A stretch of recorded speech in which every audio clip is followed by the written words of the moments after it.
The stars held many secrets, but the Zephyrian collective believed they had learned the most important one about humans. They were soft, too soft for their own good. Commander Vexatar studied the holographic display floating above his command throne aboard the war pyramid Death's Edge. The blue-white projections showed captured human vessels, their hulls torn open like broken shells. Inside those ships, his warriors had found something the collective had never seen before in any species they had conquered. Personal belongings, photos of families, messages never sent, toys for children, medical supplies marked for civilians, who would never receive them. These humans, Vextar clicked his mandibles together in what passed for laughter among his kind. They actually care about each other. His tactical officer, a smaller Zephyrian with scarred carapace, approached the throne. Commander, the intelligence harvest from the human ships is complete. We have their communication protocols, emergency frequencies, and distress signal formats. Vextar's compound eyes glittered with predatory hunger. For 3 cycles, the collective had been probing human space, testing their defenses, learning their weaknesses. Every raid revealed the same pattern. Humans would sacrifice entire military formations to save a single transport full of civilians. They would charge into hopeless battles if they thought their people needed rescue. It was pathetic. It was also useful. "Show me their rescue protocols," Vextar commanded. The hologram shifted, displaying intercepted human communications, emergency beacons, distress calls, response patterns. The data painted a clear picture of human behavior that made Vextar's hunting instincts sing with anticipation. When humans heard a distress call, they came running, every time. No matter the danger, no matter the odds. They simply could not ignore the possibility that their own kind might be suffering. Magnificent. Vextar whispered. They have given us the perfect weapon against themselves. The tactical officer tilted his head in confusion. "Commander, prepare the deception fleet," Vextar ordered, rising from his throne.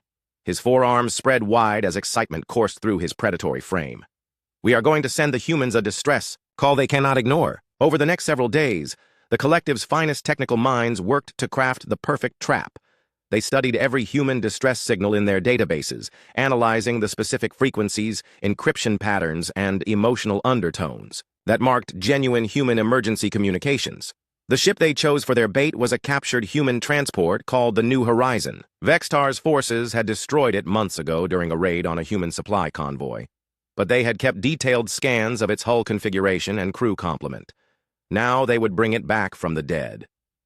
Using a derelict cargo hauler, Collective, engineers modified its external appearance to match the New Horizon exactly. They installed human communication equipment salvaged from previous raids. Most importantly, they programmed it to broadcast the specific identification codes and crew, signatures that human sensors would recognize. "The beacon is ready, Commander," reported Chief Engineer Clixara, her voice buzzing with technical pride. "It will appear to human sensors as a genuine colony transport with 3,000 civilians aboard." Vextar examined the modified vessel through the viewport of his flagship. To alien eyes, it looked like an obvious fake. But human sensors would see what they expected to see, what they hoped to see. Their own technology, their own people, crying out for help. And the distress message? Clixara activated a small projector. The air filled with the sound of human voices, digitally synthesized, but carrying perfect emotional inflection. "This is Captain Miranda Ross of the colony ship New Horizon.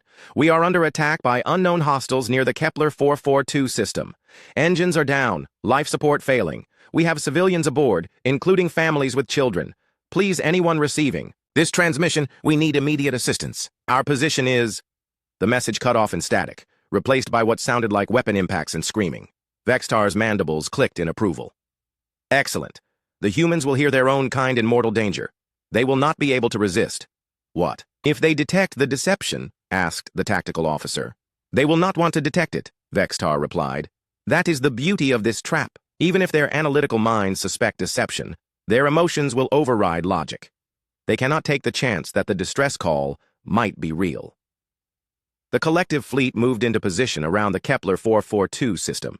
27 war pyramids, each capable of reducing a planet to molten slag. They would remain cloaked until the human rescue fleet arrived, then emerge to deliver a crushing blow that would cripple Earth's military for generations. Vextar stood in his command center, watching as the false distress beacon began broadcasting on all human emergency frequencies. The signal would take hours to reach the nearest human patrol routes, but when it did, he was certain of the response. Humans could not help themselves. They would come to save their people, even if it meant flying straight into death. "Commander," reported the communications specialist, "the beacon is transmitting on all frequencies. The message is being repeated every 60 seconds, with gradually degrading signal strength to simulate failing power systems." "Perfect," Vexitar said. "How long until the nearest human forces could respond?" "Analysis suggests 12 to 18 hours for a patrol fleet, longer for a proper rescue force." Vexitar settled back into his command throne, feeling the satisfaction of a perfectly laid trap. Around him, his officers began final preparations for the ambush that would break humanity's expansion into collective space. The irony was delicious. Humans believed their compassion made them strong, but it actually made them predictable, vulnerable. Every species the collective had conquered had possessed some exploitable weakness. For the reptilian Eschatar, it had been their territorial instincts. For the crystalline Velnari, their need for rare minerals. For humans, it was their inability to abandon each other. "All ships report ready for combat operations," announced the tactical officer. "Excellent," Vexitar replied. "When the humans arrive, they will find not rescue, but their own destruction, and they will have no one to blame but their own soft hearts." The false beacon continued its desperate broadcast into the void, carrying with it the synthesized voices of humans who had never existed, aboard a ship that was already destroyed, begging for help that would lead only to massacre. In the depths of space, the collective fleet waited like patient predators, confident that human nature would deliver their prey directly into waiting claws.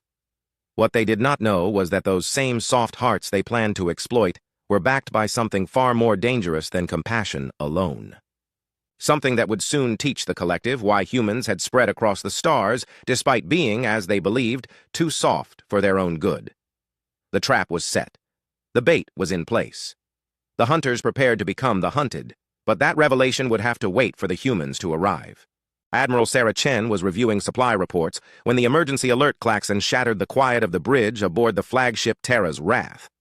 The massive dreadnought was patrolling the outer edge of the Sol system, maintaining the defensive perimeter that protected humanity's home worlds. "Admiral," called Communications Officer Martinez, his voice tight with urgency. "We're receiving a priority distress signal on emergency frequencies."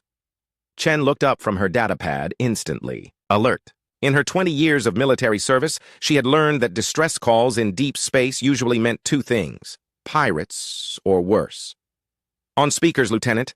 The bridge filled with static, then a human voice cut through the interference. "This is Captain Miranda Ross of the colony ship New Horizon. We are under attack by unknown hostiles near the Kepler 442 system.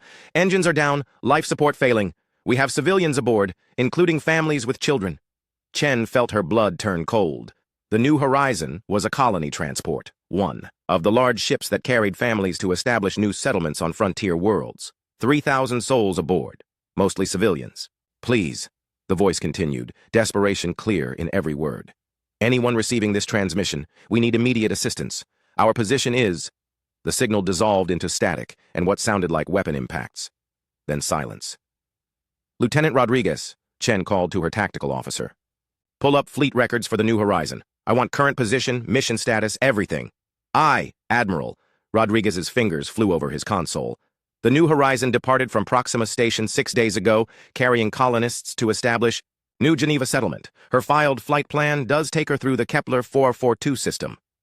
Chen studied the star chart that appeared on the main display. Kepler 442 was on the edge of explored space, far from regular patrol routes. If someone was attacking civilian ships out there, it meant raiders had grown bold enough to strike deep into human territory. "Ma'am," interrupted the communications officer, "the signal is repeating. Same message, but the transmission strength is getting weaker." Their power systems are failing, Chen realized. Every minute of delay meant more civilians dying, but something nagged at her military instincts. "Rodriguez, run a full analysis on that transmission. Check encryption patterns, signal modulation, everything." "Admiral," said Commander Webb, her executive officer, "if that ship really is under attack, we're the only fleet close enough to respond in time." Chen nodded grimly. The nearest other naval units were at least 20 hours away. If the New Horizon was genuinely in distress, Task Force Guardian was their only hope. "How many ships can we deploy?" she asked. "We have 12 heavy cruisers and 40 destroyers in formation," Webb replied, "plus the experimental systems aboard Prometheus Unbound." The Prometheus Unbound was Earth's newest dreadnought, equipped with weapons systems that were still classified. Chen had been hoping to complete sea trials before taking it into combat, but desperate times called for desperate measures.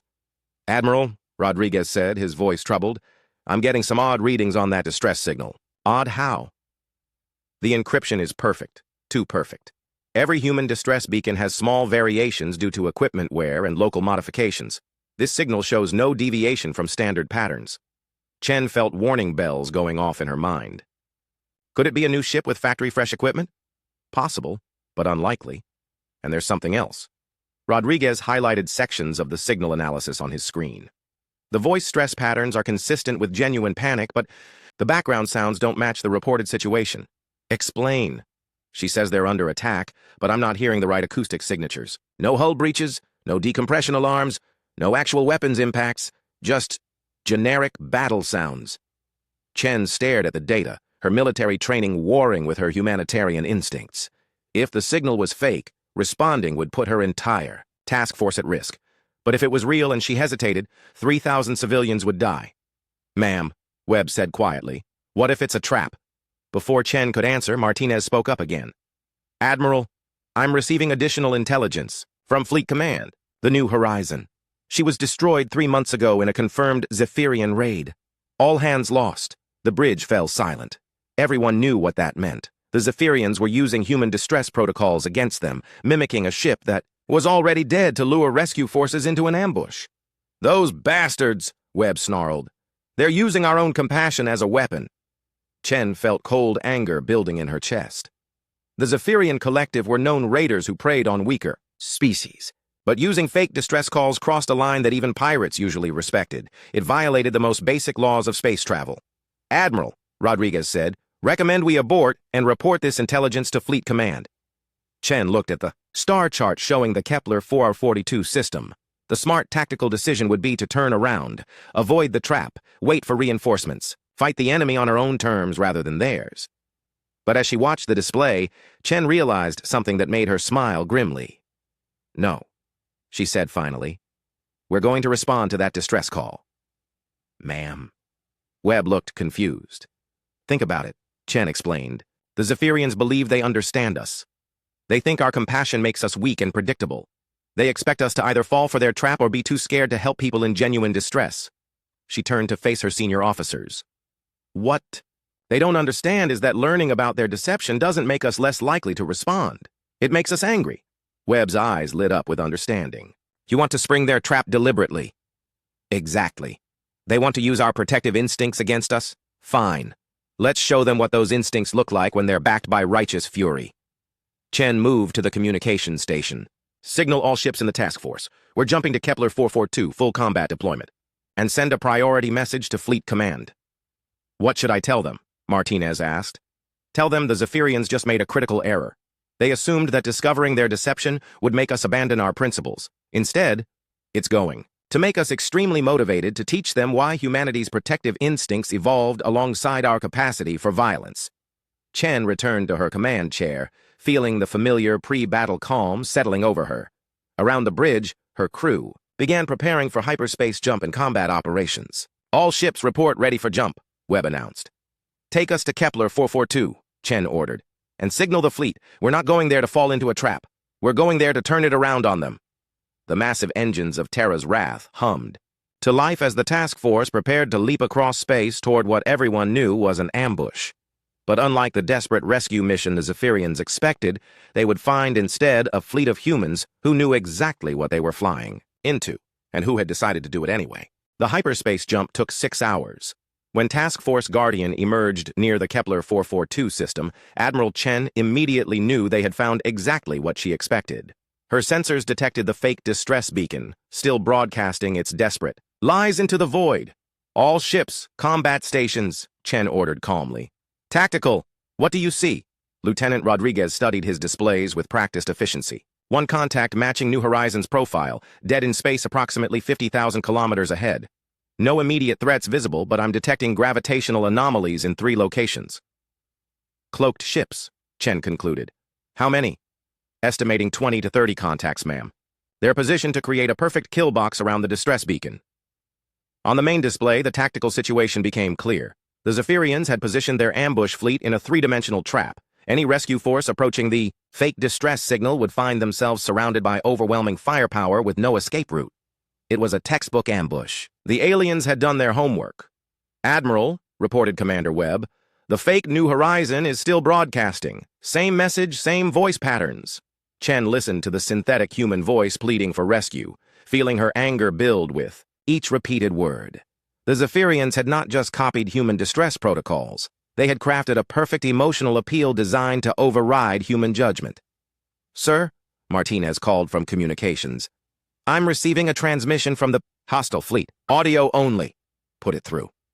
The bridge speakers crackled with an alien voice speaking accented but clear English. "Human vessels, this is Fleet Commander Zektar of the Zephyrian Collective. You are surrounded and outgunned. Surrender immediately, and your deaths will be swift." Chen smiled coldly. "Open a channel." "Channel open, Admiral." "Fleet Commander Zektar," Chen said in a conversational tone. "This is Admiral Sarah Chen of the Earth Defense Force. I have a message for you." "Speak quickly, human. My patience grows thin." "You made one critical error," Chen replied. "You used our compassion against us." There was a pause before Zektar responded, confusion clear in his translated voice. "Your compassion led you directly into our trap, Admiral. How is this an error?"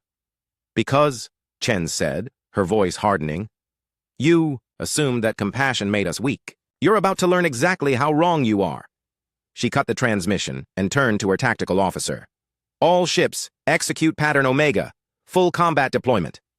Around Terra's wrath, the human fleet began a transformation that would have impressed military strategists across the galaxy. What had appeared to be a standard rescue formation suddenly shifted into something entirely different. The heavy cruisers moved into defensive positions, their overlapping shields creating an impenetrable barrier. The destroyer squadrons split into fast attack formations, their engines burning bright as they accelerated to combat speed. At the center of it all, the massive bulk of Prometheus Unbound began powering up systems that officially did not exist. "Admiral," Rodriguez reported with satisfaction, "all ships report ready for combat operations. We are fully deployed." Through the viewport, Chen could see the first Zephyrian ships beginning to decloak. The war pyramids were massive, bristling, with weapons designed to smash through planetary defenses. Each one outmassed a human cruiser by a factor of 3. In a straight fight, the odds would heavily favor the aliens, but Chen had no intention of fighting straight. "Sir," Webb said quietly, 27 enemy ships confirmed. They have us outnumbered and outgunned." "Numbers aren't everything, Commander," Chen replied. "Tactical. Are their positions locked?" "In?" "Yes, ma'am. They've committed to a fixed ambush formation." "Perfect. Signal Prometheus Unbound. Authorization code Charlie 7 Alpha. Release all restrictions on experimental systems." Webb's eyes widened. "Admiral, those systems haven't completed testing. They're about to get a field trial," Chen said grimly. "Signal all ships. The Zephyrians wanted to spring a trap. Let's show them what happens when humans spring one back." The first Zephyrian attack came exactly as Chen had predicted. Massive energy beams lanced out from the war pyramids, striking the human formation with enough power to vaporize asteroids. But instead of scattering or trying to flee, the human ships absorbed the punishment with overlapping defensive screens. "Shields. Holding," Rodriguez reported. "Minor damage to Defiant and Ranger." "Return fire," Chen ordered. "All ships, free engagement." The human response was immediate and devastating. Instead of the crude energy weapons the Zephyrians expected, Earth's ships unleashed a combination of technologies that no alien species had ever encountered. Kinetic bombardment rounds accelerated. By magnetic rails punched through Zephyrian shields like they were made of paper. Guided missiles deployed micro-warheads that exploded in precise patterns to overwhelm point defenses. Most shocking of all, human ships began launching clouds of microscopic drones that swarmed over enemy vessels, disrupting their sensors and jamming their communications. "Target the lead pyramid," Chen commanded. "All cruisers, concentrated fire." The alien flagship disappeared in a ball of flame as 12 human heavy cruisers focused their firepower on a single target. The massive war pyramid, designed to intimidate and overpower enemy fleets, lasted exactly 47 seconds against coordinated human weapons. "Sir," Rodriguez called out with excitement, "enemy formation is breaking up. They're trying to scatter." "Don't let them," Chen ordered. "Destroyer squadrons, pursue and engage. Show them what human speed looks like." The human destroyers were smaller than Zephyrian war pyramids, but they were also faster and more maneuverable. They swarmed around the alien ships like angry hornets, striking at vulnerable points and then darting away before return fire could track them. But the real shock came when Prometheus Unbound finally joined the battle.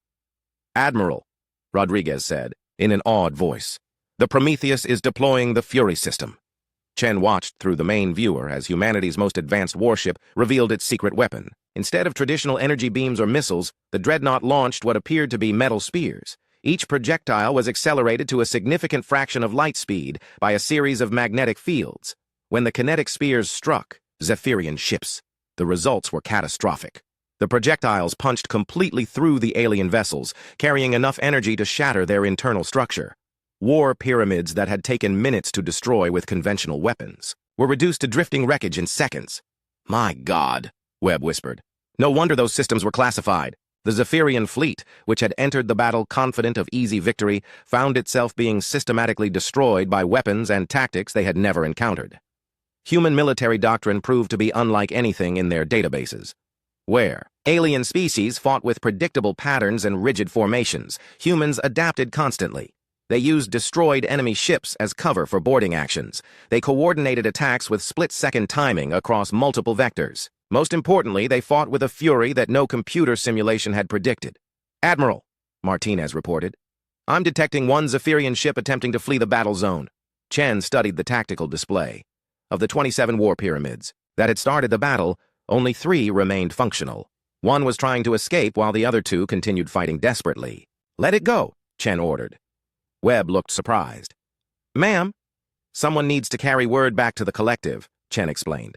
"They need to understand exactly what happens when you try to use human compassion as a weapon. The last 2 Zephyrian Soul ships died fighting, their crews refusing to surrender even in the face of certain defeat. Within an hour of the first shot being fired, the ambush that was supposed to destroy a human rescue fleet had become a complete rout. As the wreckage of the alien fleet drifted in space around the fake distress beacon, Chen allowed herself a moment of satisfaction. The Zephyrians had learned an important lesson about humanity today. They had discovered that human compassion and human capacity for violence were not opposites. They were partners. The battle should have been over. 24 Zephyrian war pyramids lay destroyed in the void around Kepler 442, their hulls torn open by weapons the collective had never imagined. One enemy ship had escaped to carry word of the defeat back to their leadership. By all military logic, Admiral Chen should have ordered her fleet home to report a successful engagement. Instead, she studied the tactical display with the cold focus of a predator who had tasted blood. "Rodriguez," she said quietly, "analysis of the enemy fleet composition. 27 ships total, Admiral. All war pyramids of the heavy assault class. No support vessels, no carriers, no command ships beyond their tactical formation."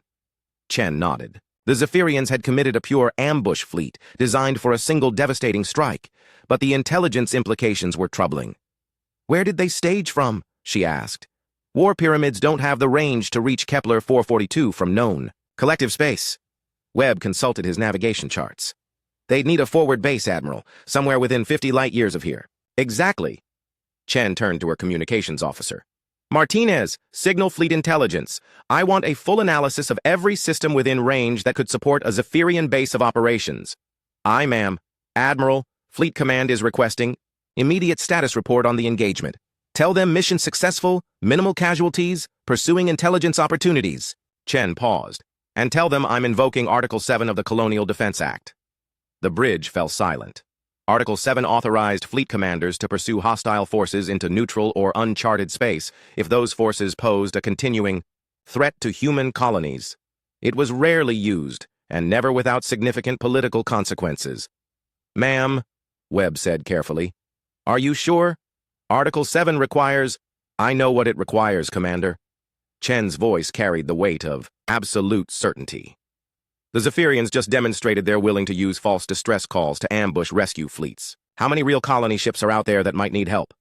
How many genuine distress calls will we hesitate to answer because we're afraid of another trap? She gestured toward the wreckage floating outside.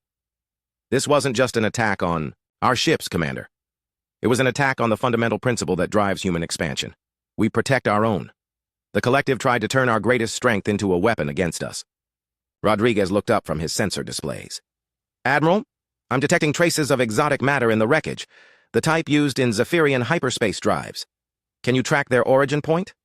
Give me a few minutes to analyze the quantum signatures. Rodriguez's fingers flew over his console. Yes, ma'am. I can trace the hyperspace wake back to its origin. It's interesting. Chen moved to stand behind the tactical station. Show me. The main display shifted to show local stellar cartography. A thin line appeared, extending from their current position toward a star system approximately 38 light-years away. Kepler 438, Rodriguez announced. Red dwarf star with 4 planets. According to our charts, it's uninhabited and unexplored. Not uninhabited anymore? Chen observed. That's where they came from. Webb frowned at the display.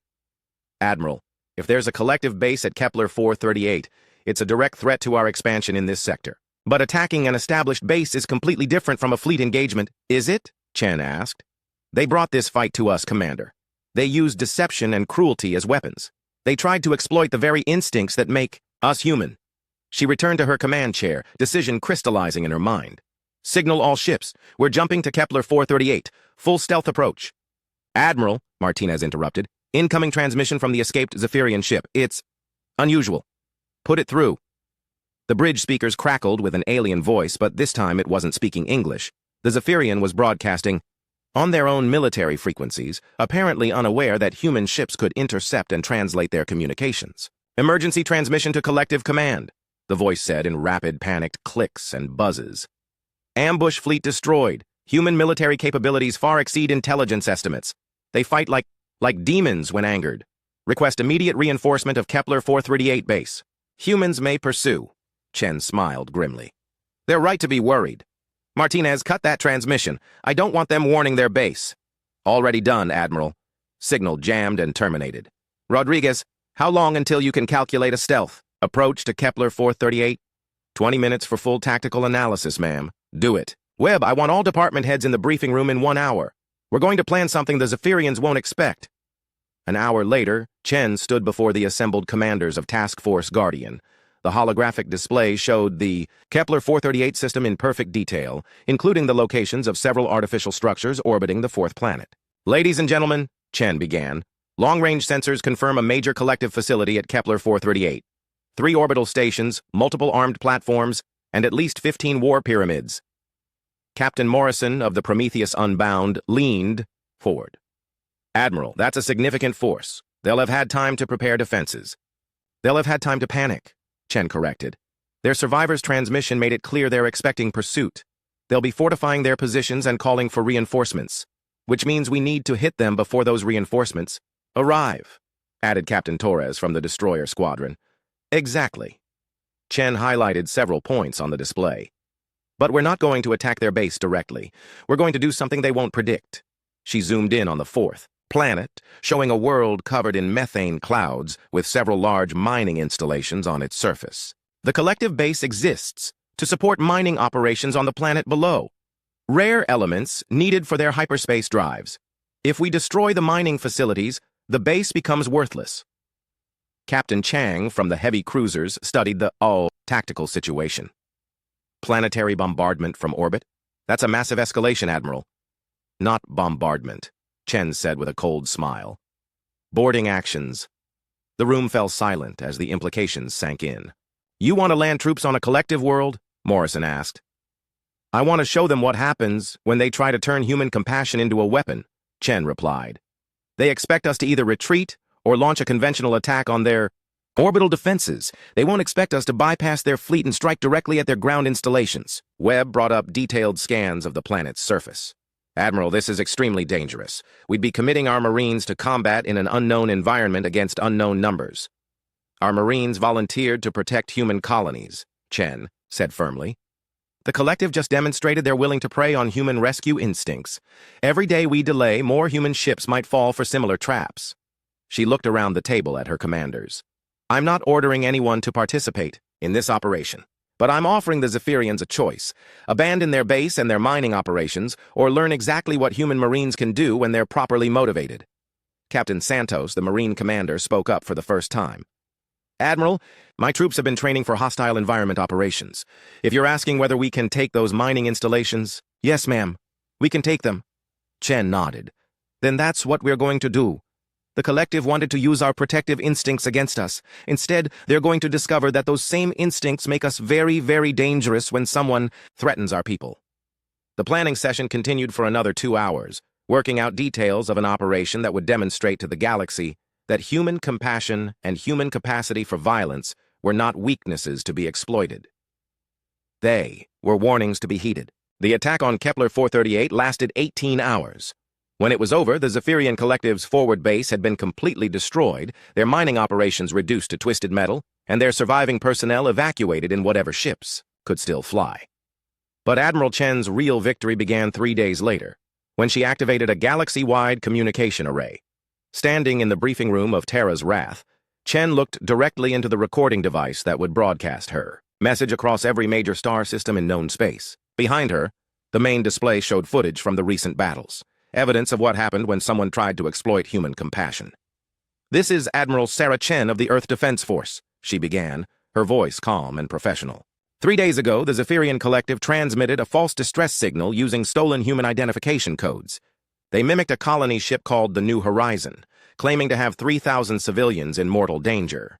The display shifted to show the analysis of the fake signal, highlighting the deception in clinical detail. The real New Horizon was destroyed months ago by Zephyrian raiders. Every person whose voice they synthesized was already dead. The collective used our compassion as a weapon, betting that human rescue instincts would override tactical judgment. Chen paused, letting that fact sink in. They were correct. We did respond to their distress call, but they made a critical error in their understanding of human nature. The footage changed to show the space battle near Kepler 442, Zephyrian war pyramids exploding under concentrated human firepower, the experimental weapons of Prometheus Unbound tearing through alien hulls like paper. The collective assumed that learning about their deception would make us abandon our principles. Instead, it made us extremely motivated to demonstrate why those principles exist in the first place. More footage rolled. Human marines storming Zephyrian mining installations, alien defenders fleeing before coordinated human assault tactics, the systematic destruction of an entire forward base. "Humanity protects its own," Chen continued, her voice hardening. "We respond to distress calls because we believe that compassion and mutual aid are the foundations of civilization. When someone tries to use those beliefs against us, they discover that our compassion is backed by absolute determination to make the cost of deception unbearable." The display returned to Chen's face, but now showed tactical data scrolling beside her image. Fleet compositions, weapon capabilities, battle results. To any species considering similar tactics, understand that false distress calls will be met with overwhelming force. Attacks on human rescue operations will result in immediate retaliation against your military assets, and any attempt to use our protective instincts as a weapon will demonstrate exactly why those instincts evolved alongside our capacity for warfare. Chen leaned forward slightly, her eyes intense. "We are not a warrior species by nature. We prefer trade, exploration, and peaceful expansion. But we are absolutely a warrior species by necessity. We fight hardest when someone threatens our people, and we fight smartest when someone thinks they understand our weaknesses." The display shifted to show a star chart of human space, with patrol routes and response times clearly marked. Every human colony, every transport, every exploration vessel is under the protection of the Earth Defense Force. We monitor all emergency frequencies. We respond to all genuine distress calls, and we remember every species that attempts to exploit our humanitarian protocols. Chen stood straighter, her voice taking on the tone of absolute authority. "The Zephyrian Collective has been added to our strategic threat assessment. Their military capabilities have been evaluated and found inadequate. Their forward bases in human space will be eliminated, and their leadership will be held accountable for violating the most basic laws of civilized space travel." New footage appeared showing Zephyrian ships fleeing the destroyed base at Kepler 438, some of them damaged and barely functional. To the collective leadership specifically, you wanted to test human resolve. Consider it tested. You wanted to use our compassion against us. Consider it weaponized. You have 48 hours to withdraw all military assets from systems within 50 light-years of human space. After that deadline, they will be considered hostile forces and treated accordingly. Chen paused, letting the ultimatum register across the galaxy. To other species watching this transmission, understand that humanity's reputation for mercy and compassion remains unchanged. We still believe in helping those in genuine need. We still respond to real distress calls. We still prefer diplomacy to warfare. Her expression hardened one final time. But we also believe in making the consequences of deception so severe that no one will consider it twice. The phrase false human distress call will become synonymous with tactical suicide, and anyone who preys upon our protective instincts will learn that our greatest strength was never our compassion alone. Chen looked directly into the recording device, her voice carrying the weight of absolute conviction. It was what happened when that compassion was betrayed. The transmission ended, but its effects rippled across the galaxy within hours. On dozens of worlds, alien military commanders studied the footage of human weapons cutting through Zephyrian defenses. Intelligence services updated their assessments of human military capability. Political leaders reconsidered their assumptions about Earth's expansion policies. Most importantly, 3 major predatory species quietly withdrew their forces from the frontier regions where they had been harassing human colonists. The Velnari hegemony recalled their raiding fleets. The Skatar Dominion suspended their territorial expansion. The Cathara swarm shifted their hunting grounds to avoid human space entirely. Within a month, reports of attacks on human vessels dropped to nearly zero. Not because humanity had become more feared, but because the galaxy had learned a simple lesson. Exploiting human compassion was not a weakness to target. It was a mistake that ended careers, fleets, and sometimes entire military campaigns. In the depths of space, the wreckage of the Zephyrian ambush fleet drifted silent and cold around. The fake distress beacon that still broadcast its synthetic pleas for help. Passing ships detected the signal and the debris field, creating a monument that served as a reminder throughout the sector. The stars themselves seemed to whisper the lesson that Admiral Chen had taught. Never lie to humans about their people. The consequences were written in twisted metal and shattered dreams, a warning that would echo across the galaxy for generations. Humanity's protective instincts had been tested and found to be backed by something far more dangerous than compassion alone. They were backed by the absolute certainty that anyone who threatened human lives would face the full fury of a species that had learned to weaponize its own caring nature. The false distress call had been meant to expose human weakness. Instead, it had revealed their greatest strength, the willingness to turn their most noble qualities into the most terrible weapons when their people were threatened. And across the galaxy, no one ever tried it again.